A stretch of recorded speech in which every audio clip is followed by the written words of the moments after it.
Sampai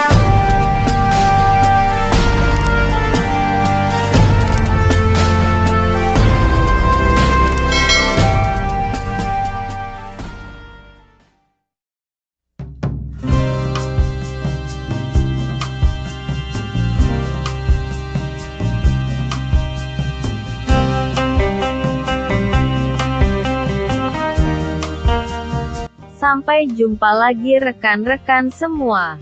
Kisah pemuda kaya yang sederhana. Episode 203. Teman-teman, kali ini kita telah memasuki episode 203. Jangan lupa like dan komen ya. Dan bagi yang belum subscribe, silahkan subscribe dulu supaya teman-teman dapat pemberitahuan jika kami upload cerita terbaru. Dan admin mengucapkan terima kasih kepada rekan-rekan yang telah mengikuti cerita ini. Mari kita dukung channel ini supaya senantiasa bisa terus menampilkan cerita-cerita terbaru. Kita kembali ke cerita. Pada episode yang lalu diceritakan, Andi siang itu sekitar jam 11 siang menuju ke ruang direksi. Ternyata kepergian Andi ke ruang direksi tersebut diketahui oleh teman-temannya. Joko dan Ismail saat itu turut membicarakan Andi yang kini telah berada di ruang direksi. Dan ketika bertemu dengan Pak Dini sekitar jam 2 siang pun mereka di ruang cleaning service sempat membicarakan tentang Andi di ruang direksi. Rupanya Pak Dino tadi sekitar jam 11 siang sempat dihubungi oleh staf direksi yang mengatakan hari ini mereka memakai tenaga Andi untuk bantu bersih-bersih dan menata dokumen di ruang direksi. Dan mendapatkan info seperti itu, Pak Dino tidak berani bertanya lebih jauh lagi kepada staf direksi yang tadi menelponnya tersebut. Kini terjawablah pertanyaan dari teman-teman Andi kenapa Andi datang ke ruang direksi. Kita kembali kepada Andi sekitar jam setengah 11 hari ini. Saat itu setelah sampai di ruang direksi, Andi segera masuk ke ruang tersebut setelah sebelumnya petugas keamanan di pintu masuk diinformasikan jika Andi memang datang atas suruhan dari direksi. Di ruang tunggu ruang direksi itulah Andi ditemui oleh Bu Francisca. Dan Bu Francisca kemudian mengajak Andi untuk masuk ke ruang meeting yang ada di ruang direksi. Beberapa orang staf direksi tampak heran dengan kejadian tersebut. Andi yang mengenakan seragam cleaning service ternyata diminta untuk masuk ke ruang meeting. Ruang itu biasanya dipergunakan untuk meeting Ibu Francisca dengan beberapa direksi perusahaan ini. Dan setelah Andi memasuki ruang meeting, Bu Francisca kemudian berkata kepada Andi, "Pak Andi mau minum apa, Pak?" Mendengar kata-kata Bu Francisca tersebut, Andi kini tampak sedikit tertawa. "Wah, kalau ibu nawarin minum ke saya ya percuma juga, Bu. Nanti kawan-kawan saya juga pasti yang datang," kata Andi. "Enggak juga, Pak. Kita pun di sini ada ruang pantry kok. Kalau cuma sekedar minuman kita buat sendiri juga bisa kok. Ada dispenser. Kompor pun juga ada kok." "Wah, boleh, Bu. Biar saya bikin sendiri." "Dapurnya di mana, Bu?" "Itu, Pak, di sana," kata Bu Francisca sambil menunjuk ke arah ruang pantry. "Ibu mau saya bikinkan apa?"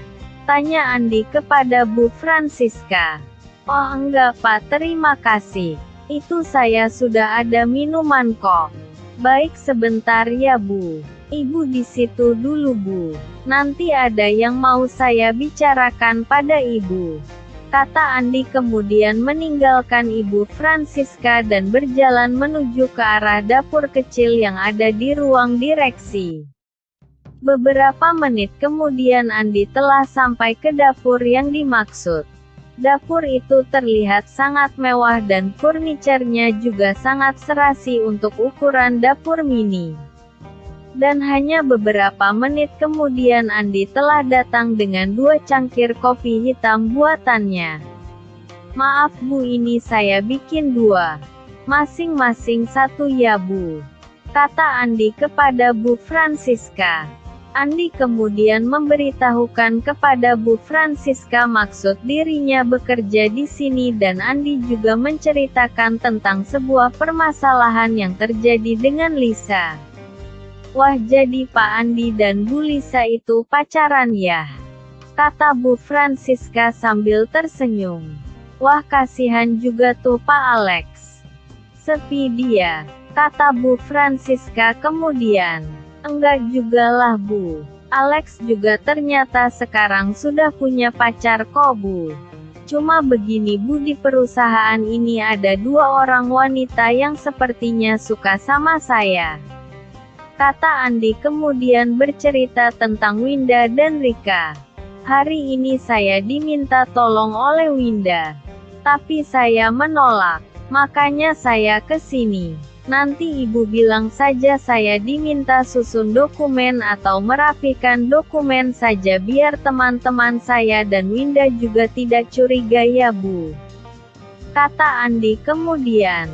Saat itu Ibu Francisca kemudian meminta salah seorang stafnya untuk menghubungi Pak Dino dan memberitahukan jika pihak direksi saat ini sedang meminjam Andi sampai sore untuk bantu-bantu di ruang direksi. Dan setelah Andi mengetahui jika salah satu staf Bu Francisca menghubungi Pak Dini, maka perasaan Andi saat terasa lebih ringan. "Bu, silahkan kalau Ibu mau kembali beraktivitas. Mungkin saya jam 2 siang baru keluar dari ruangan ini." "Baik kalau begitu Pak. Saya kembali beraktivitas. Saya mohon diri Pak," kata Bu Francisca sambil meninggalkan ruangan tersebut.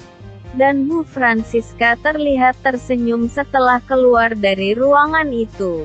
Masih terpikirkan oleh Bu Francisca bagaimana Andi yang masih berusia muda dan belum stabil.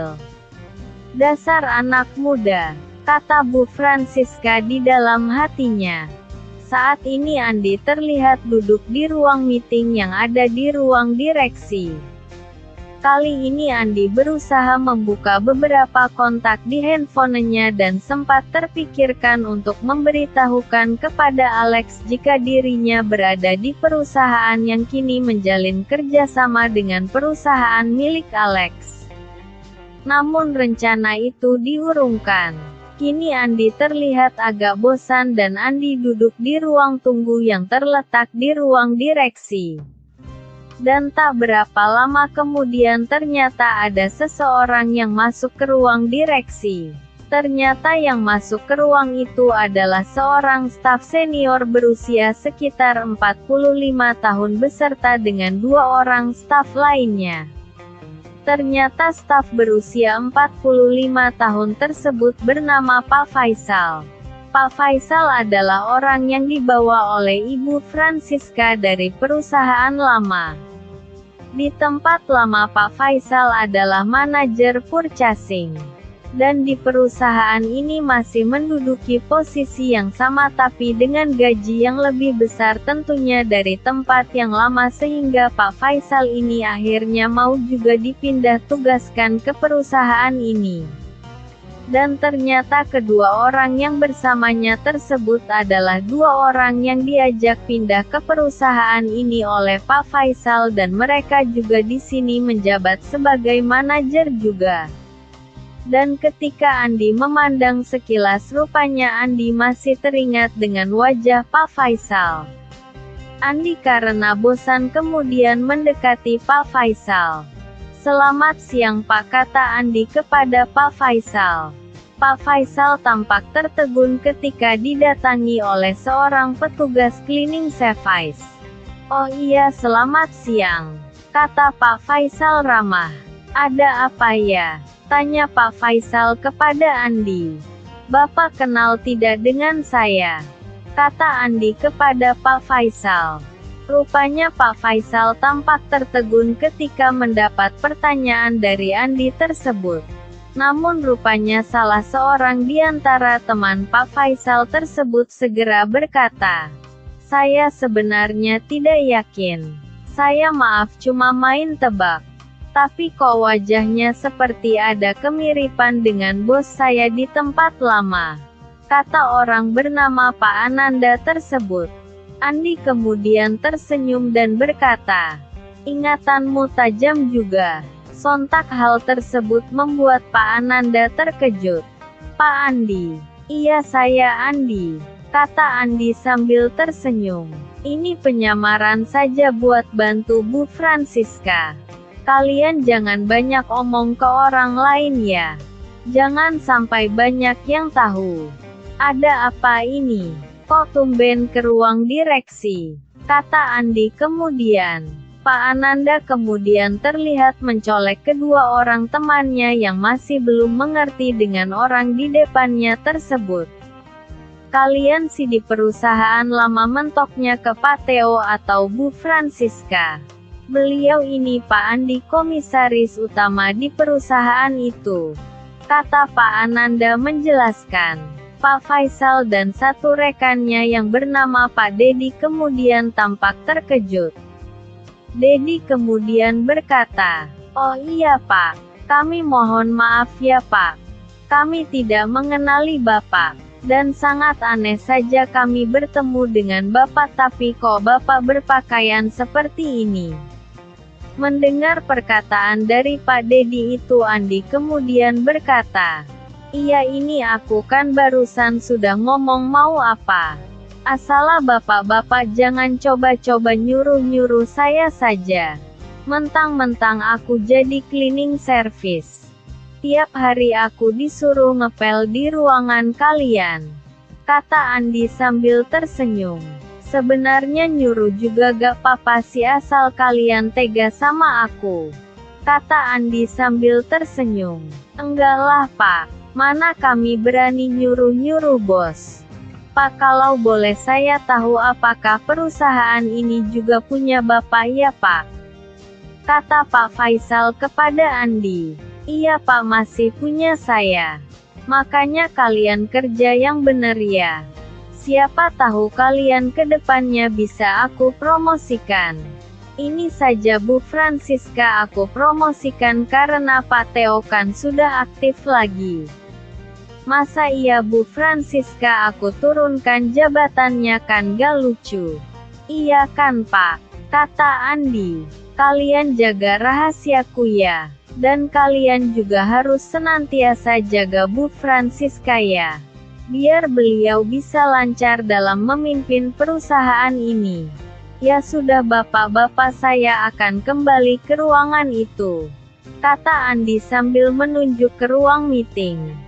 Andi kini terlihat berjalan ke ruang meeting. Dan tanpa terasa jam telah menunjukkan pukul 3:20. Andi kemudian berniat meninggalkan ruang direksi dan Andi berniat kembali ke ruang cleaning service. Saat Andi melewati di samping Bu Francisca dan ketiga orang tersebut Andi segera menyapa mereka. "Ibu dan bapak-bapak semua maaf saya pamit dulu ya. Rahasia saya ternyata bocor juga Bu sama mereka," kata Andi sambil tersenyum dan melanjutkan langkahnya. Bu Francisca sambil tersenyum kemudian berkata kepada ketiga orang tersebut, "Pak Andi sudah cerita apa?"